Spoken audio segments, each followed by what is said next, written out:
مولانا جلال الدین رومی رحمۃ اللہ علیہ فرماتے ہیں کہ جب خدا نے آدم علیہ السلام کی توبہ قبول کی تھی تو پورے روئے زمین پر ہر طرف یہ اطلاع مل گئی کہ خدا نے اپنے پیارے پیغمبر کی توبہ قبول کی ہے، تو سارے جاندار ان کو مبارکباد دینے آئے تھے۔ یہ رومی صاحب فرماتے ہیں، درند پرند چرند انسان جن جو بھی تھے، کہتے ہیں کہ اتنے میں ہرن کا ایک غول بھی آیا، ہرنوں کا ایک غول بھی آیا جو بڑے خوبصورت ہرن تھے۔ انہوں نے آ کر خدا کے پیغمبر کو مبارک دی کہ خدا نے آپ کی توبہ قبول کی، آپ کو مبارک ہو۔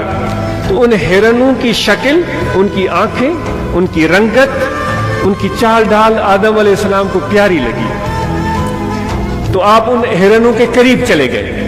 آدم علیہ السلام ان ہرنوں کے قریب چلے گئے اور ان ہرنوں کے پیٹھ پر ہاتھ پھیرنے لگے، ان ہرنوں کے پیٹھ پر ہاتھ پھیرنے لگے۔ تو خدا کے پیغمبر تھے، خدا کے محبوب تھے۔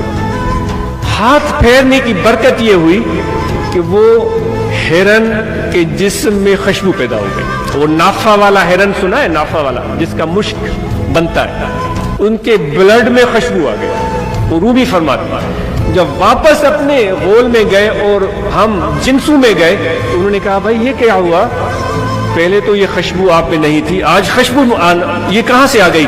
تو انہوں نے کہا کہ ہمیں تو کچھ پتا نہیں، خدا کے پیغمبر کی بارگاہ میں گئے تھے، ہم نے ان کو مبارکباد دی، انہوں نے ہاتھ پھیرا، اس کے بعد خوشبو آ گئی ہے۔ تو جتنے ہرن تھے انہوں نے کہا کہ بھائی ان کو یہ برکت ملی ہے تو ہمیں بھی ملنی چاہیے۔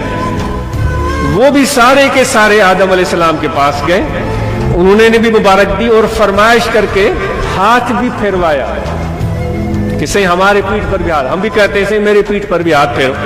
انہوں نے فرمائش کر کے ہاتھ بھی پھیروایا، لیکن وہ رومی کہتے ہیں کہ ان کے بلڈ میں وہ خوشبو پیدا نہیں ہوئی۔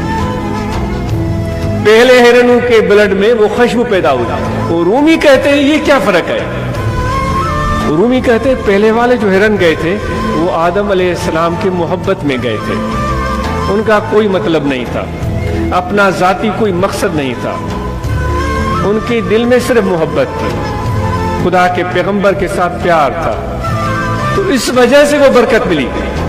آگے آپ خود پڑھیں، میرا بہت پہلے کا واقعہ پڑا ہوا ہے، لیکن جو بعد میں ہرن گئے تھے وہ دل میں ایک اپنا ذاتی مطلب لے کر گئے تھے کہ ہمیں یہ برتری ملے، ہمیں یہ خصوصیت ملے۔ جس طرح ہم کہتے ہیں کہ بھائی میں جس طرح کرسی پر بیٹھا ہوں تو اچھا محسوس ہو رہا ہے نا، بھائی میں بڑا ہوں، نمایاں جگہ پر بیٹھا ہوں۔ ہر انسان کی فطرت میں یہ چیز ہوتی ہے، یہ اچھی چیز نہیں ہے۔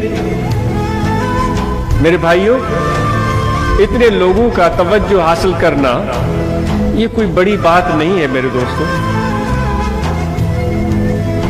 وہ سب ہرن سب لوگوں کا توجہ کھینچ لیتے ہیں، لیکن وہ جو ہرن گئے تھے انہوں نے آدم علیہ السلام کا توجہ نہیں کھینچا تھا، انہوں نے آدم علیہ السلام کا پیار جیتا تھا، انہوں نے آدم علیہ السلام کی نظر میں عزت حاصل کی تھی۔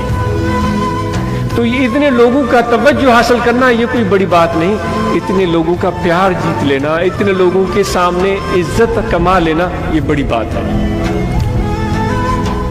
تو اس لیے ہم لوگوں کے توجہ کا مرکز بننے کی نہ مجھے کوشش کرنی چاہیے نہ آپ کو کوشش کرنی چاہیے۔ اس کا یہ لمبے عرصے تک یہ کھیل نہیں چلتا، یہ کھیل لمبے عرصے تک نہیں چلتا، یہ وقتی کھیل ہوتا ہے۔